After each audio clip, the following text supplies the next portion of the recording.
Welcome to EPG Pathshala. I am Dr. Vibha Sharma, Associate Professor and Head Department of Public Administration, MCM DAV College, Chandigarh. Let me now introduce you to this module. We all know that we have a parliamentary form of government wherein we have the President as the constitutional head and the Prime Minister as the real head. The Prime Minister is assisted by a Council of Ministers which has the Cabinet, the most important body. The Cabinet requires assistance which is provided by the Cabinet Secretariat in taking important decisions of the government. We will discuss the Council of Ministers, various types of ministers, and the Cabinet Secretariat and the Cabinet Secretary. The learning objectives of this module are evolution of the Cabinet Secretariat and Office of the Cabinet Secretary, organization and functions of the Cabinet Secretariat, role of the Cabinet Secretariat and Cabinet Secretary, composition, role and working of the Council of Ministers, functions of the Cabinet, and the types of Cabinet committees.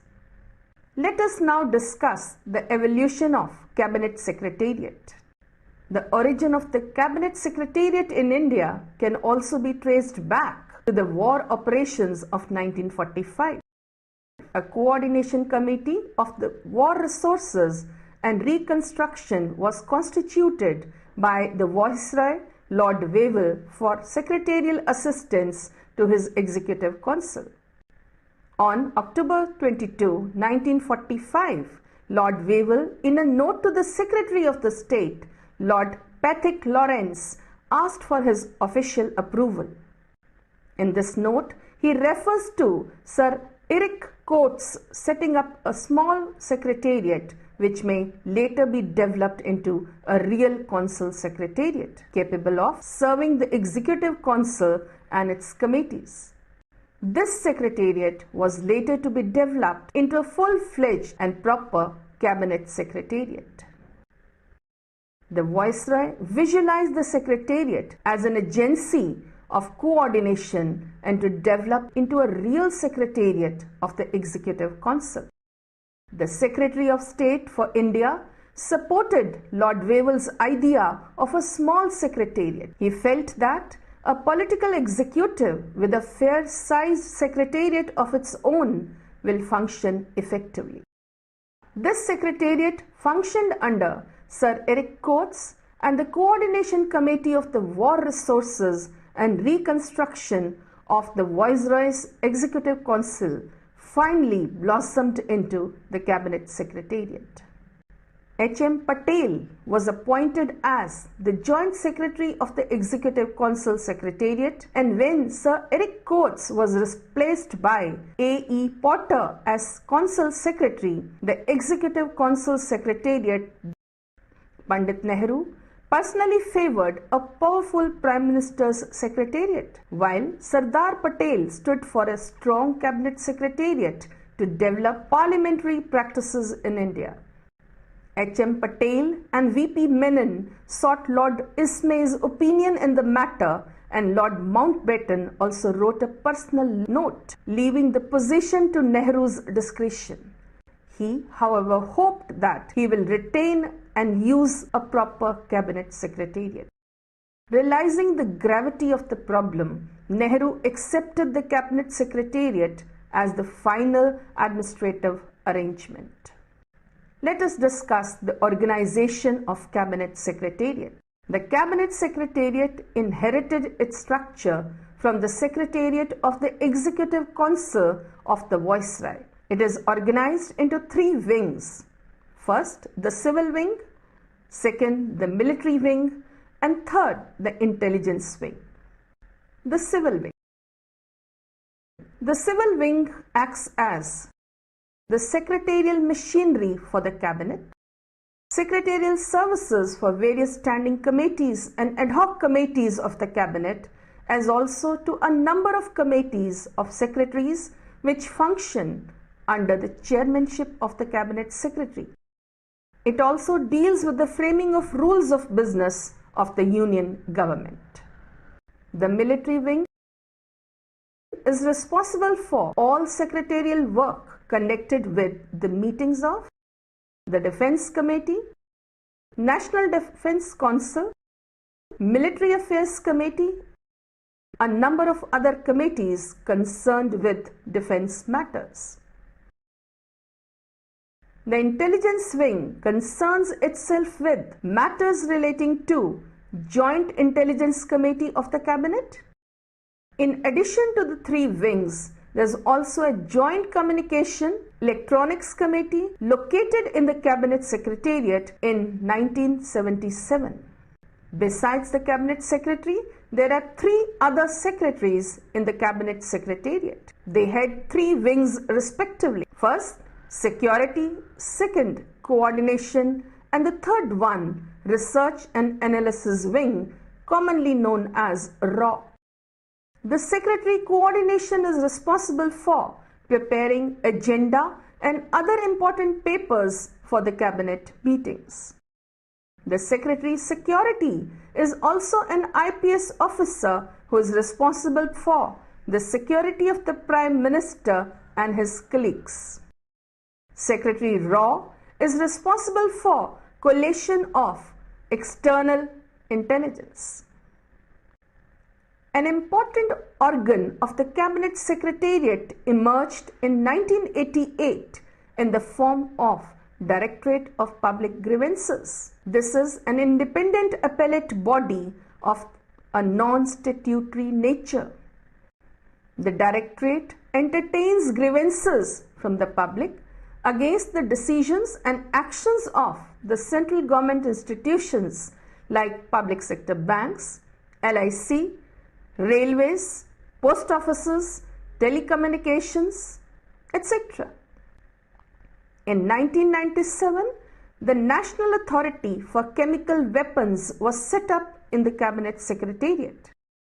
Recently, in 2009, the Performance Management Division was set up within the Cabinet Secretariat. This slide refers to the functions of the Cabinet Secretariat. The first function is to provide secretarial assistance to the Cabinet and the Cabinet committees. The Secretariat is responsible for the administration of the Government of India Transaction of Business Rules 1961 and Government of India Allocation of Business Rules 1961, facilitating smooth transaction of business in ministries, departments of the government by ensuring adherence to these rules. The Cabinet Secretariat ensures that the President, the Vice President and Ministers are kept informed of the major activities of all the ministries, departments by means of monthly summary of their activities. Management of major crisis situations in the country and coordinating activities of various ministries in such a situation is one of the most important functions of the Cabinet Secretariat. The secretarial functions include convening of the meetings of the Cabinet on the orders of the Prime Minister, preparation and circulation of agenda, circulating papers related to the cases on the agenda, preparing a record of discussions taken, circulation of the record after obtaining the approval of the Prime Minister, custodian of the papers of the Cabinet meetings, watching implementation of the decision taken by the Cabinet by removing difficulties, resolving differences and overcoming delays. Besides this, it also helps in coordinating the administrative action by bringing coordination of policies, monitoring, promoting of new policy initiatives, and so on. Transaction of Business Rules 1961, Article 77, Clause 3 of the Indian Constitution authorizes the President of India to make rules for the convenient transaction of business of the government. In the Government of India, Allocation of Business Rules 1961 Cabinet Secretariat finds a place in the first schedule of the rules. The fourth schedule of the Transaction of Business Rules 1961 enumerates the list of papers with the Cabinet Secretariat circulate to various functionaries of the government. Role as a department. The Cabinet Secretariat originates various kinds of proposals which pertain to the appointment of ministers, ministers of state, and deputy ministers and parliamentary secretaries, besides the allotment of portfolios to the ministers. Once the recommendation of the Prime Minister on the appointment of a minister is accepted by the President, matters like swearing-in ceremony, assumption of office, and so on are handled by this department. Likewise, works relating to resignation, relinquishment of charge, change in portfolios of the minister falls under the charge of the Cabinet Secretariat. Role as a coordinator. Cabinet Secretariat coordinates various administrative activities of the government. It also helps in resolving differences between the different ministries and the department. Role as a decision implementing body. Cabinet Secretariat keeps a watch on the progress in the implementation of the decisions of the Cabinet Secretariat. A monthly statement showing the progress of the cases relating to each ministry is sent to the Cabinet Secretariat. Now let us discuss. The Cabinet Secretary is the senior most civil servant of the country who heads the Cabinet Secretariat. He is the principal advisor to the Prime Minister, and his office combines an articulate interaction of politics and administration at the top echelons of the Union government. He has emerged as a very powerful executive working as the pivot of the cabinet system. Shri N.R. Pillai was the first Cabinet Secretary of the independent India. Evolution of the office of the Cabinet Secretary. The Iyengar Committee recommended that the Cabinet Secretary should be an administrative officer of the highest rank, and he should be entrusted as head of the Cabinet Secretariat with the function of securing coordination as well as timely and effective action by all departments of the Government of India. Iyengar recommendations were accepted, and since 1950, the Cabinet Secretary has been the senior most civil servant of the land. The Administrative Reforms Commission fixed his term for 3 years so that the functionary may provide effective leadership to the civil service. Tenure of the Cabinet Secretary. The Deshmukh study team of the ARC and later the ARC report on the machinery of government eloquently pleaded for the empowerment of this office. The Deshmukh study team opined that none of the tenure provisions should stand in way of a deserving person becoming Cabinet Secretary. He should be selected from amongst the outstanding secretaries who have at least 2 years to go for superannuation in the normal course without seniority coming into the picture. On selection, he should be appointed for a 4-year term. If this takes him beyond the date of his normal superannuation, his service should be deemed as automatically extended. The ARC report supported this suggestion, and in the Commission's judgment, the Cabinet Secretary should stay in his job for a period of 3 to 4 years in order to bring out the preeminent position of the Cabinet. The functions and role of the Cabinet Secretary. The principal functions assigned to the Cabinet Secretary today are to serve as the link between the Prime Minister's office and various administrative ministries. He is the principal advisor to the Prime Minister of India. He acts as a link between the political systems and the civil services of the country. He is the head of the Cabinet Secretariat, providing an umbrella organization for various news agencies which cannot be located in any particular ministry or department. He is the head of the civil service, its conscience keeper. He also acts as the principal advisor to the cabinet and the cabinet committees, besides monitoring and coordinating the activities of various ministries and departments. The position of the Cabinet Secretary. The Administrative Reforms Commission recognized that the Cabinet Secretary is the principal staff advisor of the Prime Minister, the Cabinet and the Cabinet committees. The Secretary provides the eyes and ears for the Prime Minister to keep in touch with the process of official business in the central government. The Cabinet Secretary's office is a staff function. He has no line functions in relation to the ministries. His role is to help, not oversee. He may be called upon to serve on occasions as a sort of general multi-purpose official.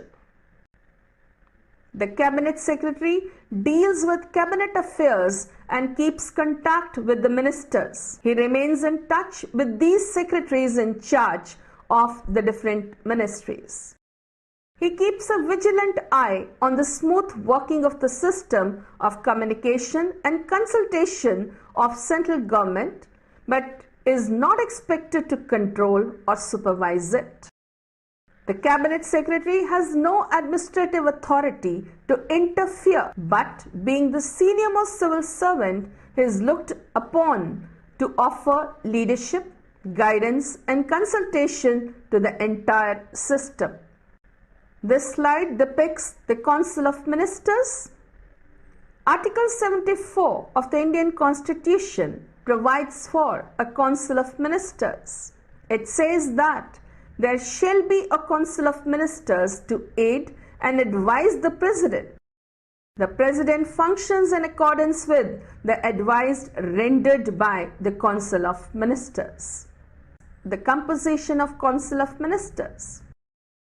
The Council of Ministers consists of three categories of ministers. They are Cabinet Ministers. A Cabinet Minister is generally a senior member of the party in power and heads a ministry. Minister of State. The Minister of State can be given an independent charge of a ministry or a department, or can be attached to the Cabinet Ministers.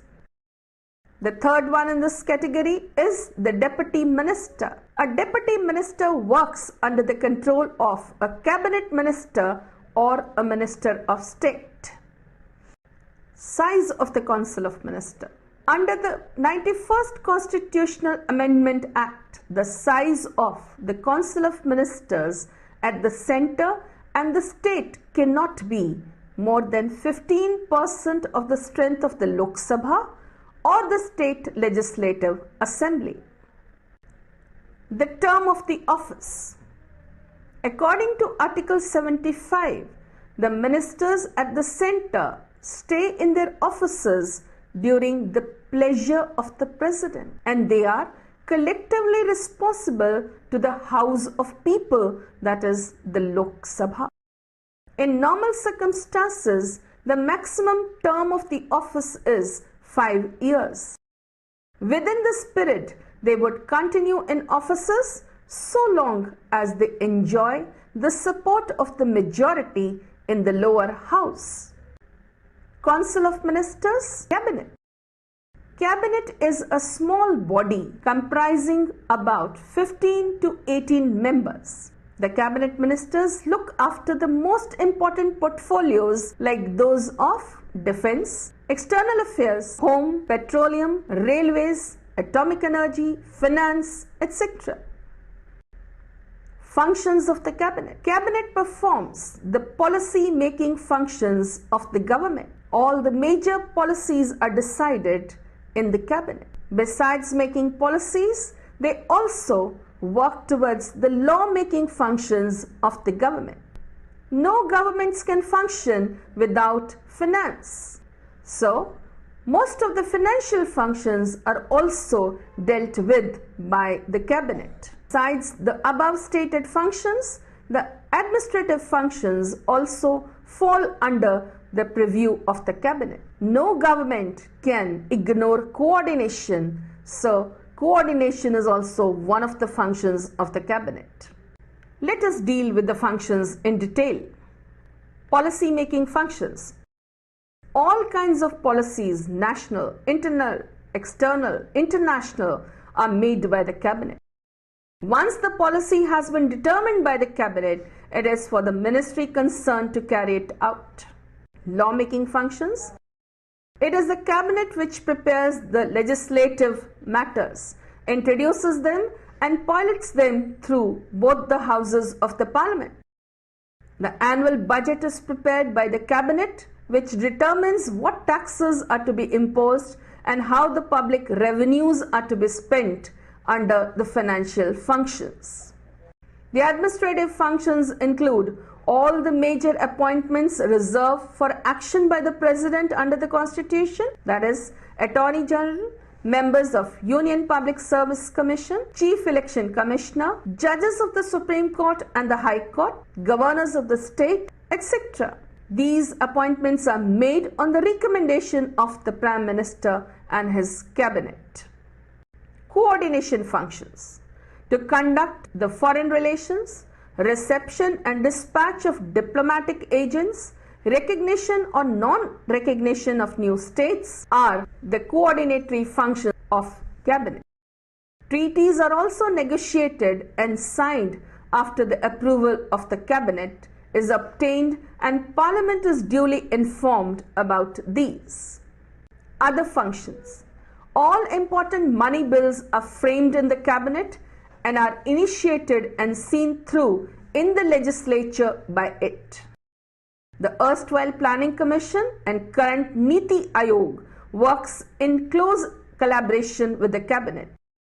The decision to impose emergency provisions are also undertaken in consultation with the cabinet. Cabinet committees. The Parliament and the Cabinet are august bodies which work according to formal rules and procedures.